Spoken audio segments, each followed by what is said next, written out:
Hey everybody, welcome to Bill Sky, the C++ guy, and what we're going to go through today is still yet some more conditional processing, but it's going to be the switch statement. Now this is an ancient logical structure within C, C++. It's available in just about any language that you can find, and what it is it's just another way of checking the value of some variable or just some variable, and then doing something based on that value. And the way that I'm going to demonstrate this today is we're going to do it with a menu. Menus are wonderful for command line programs, for text-based programs. You use them all the time in your GUI programs. So a menu is a really great way of demonstrating the switch statement. So let's get going with it. All right, so I got a C++ program up here and running in Eclipse. And let's go ahead and create a menu.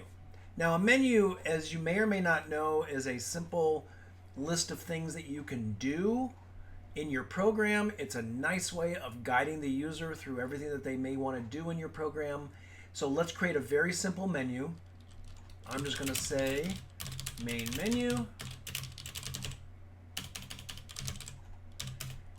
So we want it to look nice, right? We want our program to sell. So let's make it look nice. And then let's give some options. So I'm going to say option number one, print hello.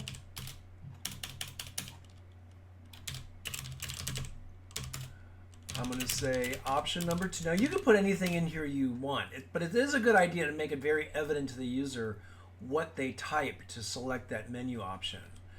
Using numbers may not be the best way. I kind of like the idea of doing it this way. I've done this many times in programs.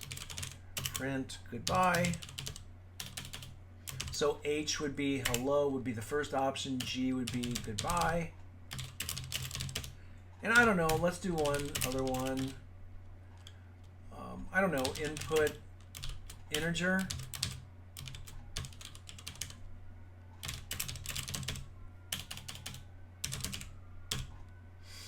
And then let's cin into the user response.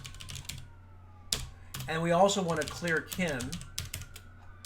And for those of you who don't know what clear kin is, it's a simple little function that I like to put in my programs, which clears the cin buffer. So if the user types in something other than what I'm asking them to type in, it won't mess up the program.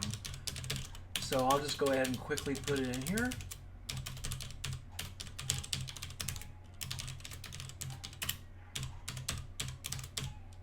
So you can take a look at some of my other videos on why I like this. All right, so let's go ahead and build that, make sure everything looks good. Okay. Oh, we never defined the user response. Now the user response, since we're typing in letters, we're going to make it a char. Okay, let's save and build that.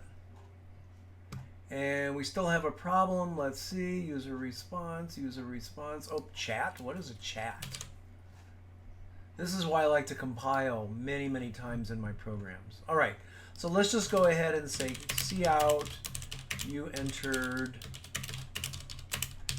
user response, just to make sure that our menu is working.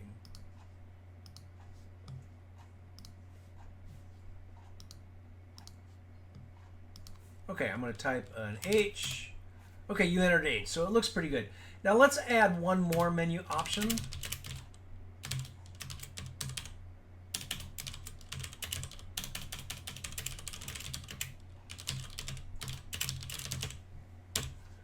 And what I'm going to do is I'm going to put this into our goto loop. Again, we're going to get away from gotos in the next video, but let's go ahead and put this in a loop. So I'm going to put a menu loop.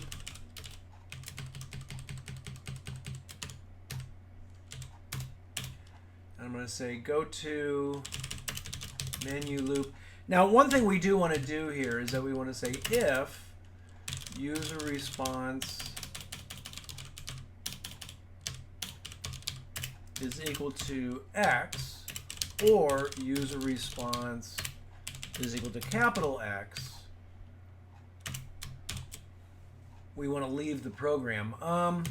If we use negative logic, if it's not equal to x and it's not equal to capital X, here's where we're going to do the go to. Okay, you'll see how in using a while loop or a do while loop in coming videos, this is much better. But for now, because I haven't taught those yet, we're going to go ahead and do it this way. And let's go ahead and build that. We have a funny little warning here. I'm not sure what's going on. So let's let the compiler tell us. Switch statement, expected a close parenthesis. What did I do? Oh, I've got that funny little tilde there. There we go. Okay, so let's make sure it works before we do the switch statement. I just want to make sure my menu is working. Okay, so I'm going to type Z. Okay, good. I'm going to type H. I'm going to type G. I'm going to type I. All right, looks, but notice I typed ZZZ. It says you entered Z, but Z is not a valid menu option. We're going to fix that using the switch statement. So I'm going to type X and the program ends. All right, so my silly little go-to loop. By the way, about go-tos, and I know you guys have heard me say this before if you watched any of my other videos, but I saw a program just the other day, actually yesterday, the day before I recorded this. I saw a video, or not a video, but I saw a program where the programmer was actually using go-tos all through his code. I had to print the code and then take a piece of on paper and take a pencil and map out where the go-tos were going. Ugh, horrible. I went ahead and modified it to actually change it into loops and ifs and all that kind of stuff without go-tos, and it was so much more readable. So I don't know.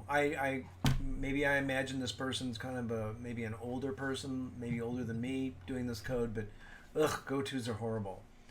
So, and by the way, I'm old, so it's okay for me to be an ageist. All right, so let's take a look at our code here. So one thing that we're not doing is we're not checking for the correct value. Did they actually type a correct value? So instead of having a bunch of if statements, I'm going to do switch user response. Now, what a switch does is it's basically an if statement. It says if user response is equal to, in this case, the letter H. In this case, the letter G. Or in this case, the letter I. And we also have another one, in this case, the letter X. Now, you would also probably like to make sure that if they typed in an uppercase or a lowercase, maybe either case doesn't matter to you. So what you could do is you could say to upper, and then the variable, and then you would just check for H, G, I, and X. So what will happen is if the user types an H, then this case, the code under this case will be executed.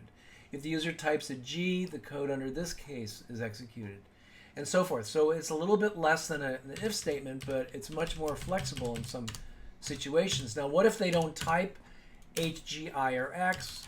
We're going to do something default. We're going to do something there. So default is used if none of those cases are true. So what happens if they type an H, C out, hello there? That's what the menu option said to do. Okay. If it's a G, C out, goodbye all. If it's an I, we want to actually input an integer. So we need to have an integer variable here. Let's just call it integer input. And I'm going to say sin.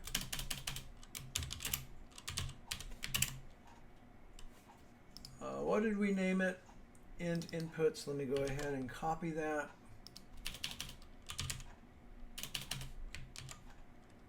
We have to do our clear kin to make sure.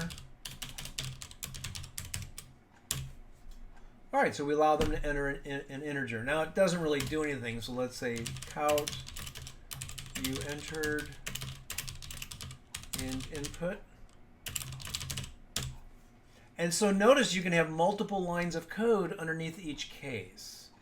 And then if it's X, you can say cout, you chose to leave the program.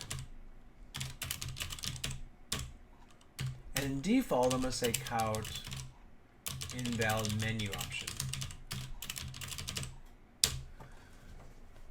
All right. So now I'm going to save and build this. And we have some errors here, so let's take a look at what these errors are. And I never look up here. I always look down here. So it says here, error accepted primary expression.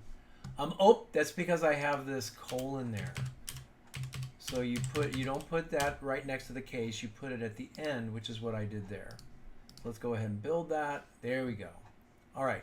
Now we've got a number of warnings from Eclipse. It's saying you didn't put a break in, but I did that on purpose because I want to show you what happens when you don't put in a break. So I'm going to run this. All right. I'm going to put a Z. I'm going to put Z invalid menu option. Awesome. Now I'm going to put an H. Okay, well, look at what it did. It said hello there, and it said goodbye all, and now I think it's asking me to type an integer. See what happens when you don't prompt the user for what to type? Well, why did it do all of these? If I typed in an H, why didn't it just say hello there and then go down here? Well, because that's what that warning that Eclipse is giving you, is that when you're done, you should type break. You should put a break in there. So at the end of all of the code in each one of your case statements, and you don't really need it in default because default is the last one, but I put it in there anyway just to be consistent. Now watch what happens. Now I'm going to build this. Actually, let's stop it, and now let's rebuild it, and now let's run it and see what happens with the break. So I'm going to put an H.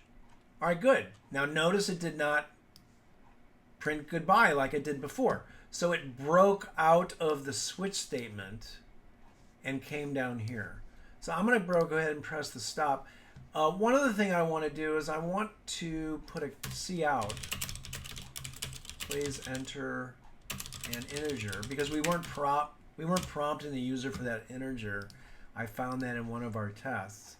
And let's go ahead and run this and see what we've got. So I'm going to put in a Z, invalid menu option. I'm going to put an H. Hello there. I'm going to put a G. Oops, because I put LG, I accidentally typed L. I'm going to put a G. Goodbye all. I'm going to put an I. Please enter an integer, 100. You entered 100. Awesome. So my program's working good. I'll make sure I tested Z. I'm going to make sure I use uppercase too and lowercase. Make sure they all work. That's really awesome. So that's what the switch statement does. Nope, I didn't test exit yet. There we go. That's what the switch statement does. Is it's basically a bunch of if statements, but in a more compact format. And you need to have this break here. And then if the user didn't type one of the things required, or that's in the case, the default is executed, and then you get that default behavior. Now, the other thing that I always do in my coding is I always put the open and close braces. And the reason for that is I've actually seen a situation where I had multiple lines of code under a case, and it didn't behave the way I wanted it to. But as soon as I put the open and close braces, it all of a sudden started working. And putting those open and close braces on each case statement, even if there's only one statement in there, it doesn't make your program bigger. Well, maybe the source code a little bit bigger, but it doesn't make the code executable larger. It doesn't make it slower. Nothing. There's nothing in there that this is negative about. So it makes your code a little bit easier to read, I believe, as well. And it just makes sure that you're not going to have issues. Now, one thing that you never want to do is you never want to put a break kind of in between the code, because if you do this in the case of I, it's going to break out of the switch and it'll never do these things. So it's very, very common to always put a break at the end. And if you don't, if you notice there's no more warnings, the IDE, in this case Eclipse, is not going to tell you that there's a possible problem. So Eclipse tries to help you out a little bit in some of your coding. Now, what can you put in here in the switch? Well, you can put an integer, you can put a char, because a char is an integer. However, and I'm going to just put a literal there. If I put a floating point, I don't believe that that will actually build, or if it does, it's just going to knock off the 0.45. And let's see what the error was that the compiler gave us. Switch quantity is not an integer. So you always have to have an integer there. You always have to have, it can be the return of an integer. Let's say if you have a function, and we haven't gone through functions, coming up pretty soon, but if you have a function that returns an integer, you can even put the execution of a function in there, as long as the result is an integer. So it must be an integer. You can't put a string. You can't. I think you probably could put a Boolean, but you can. It must be an integer. The numeric value of that switch statement must be an integer. So, in summary, a switch statement is simply saying that I want to check a single value, whether in a variable, and it's got to be an integer variable or it's got to be a char variable, and I want you to do different things based on the value of that char variable or that integer variable. In this case, I wanted to do this. In this case, I wanted to do that. In this case, I wanted to do something else. And then you've got the default at the end. So it's just another way of checking, especially for menus, checking values the user has entered. Hope to see you at the next video.